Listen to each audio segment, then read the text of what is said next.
Alors pour la vérification d'une sortie sur un API, eh bien c'est un petit peu plus complexe que celle des entrées, parce que vous allez avoir besoin, je vous recommande de travailler toujours avec un plan électrique, un schéma électrique. Et puis pour les bonnes et simples raisons que vous devez déterminer si les sorties sont raccordées en drain ou en source, ça c'est en premier lieu.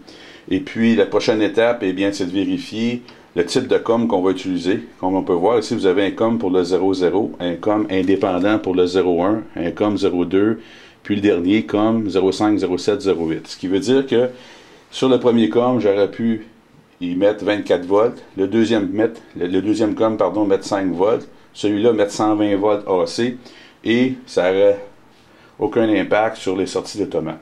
Cependant, pour le technicien, venez vérifier ces types de tensions-là, vous devez maîtriser les sources. Alors, dans l'exemple que je vous présente ici, je me suis raccordé au transformateur 24 volts DC. C'est très rare qu'on va utiliser un transfo d'aussi bas de puissance pour travailler sur les sorties, mais c'est juste pour mon exemple. Et puis, je vais prendre mes sondes, identifier. Dans ce cas ici, vu que je suis seul, j'ai utilisé le logiciel CX Programmer pour activer la sortie 01 qui est ici, donc 100.01.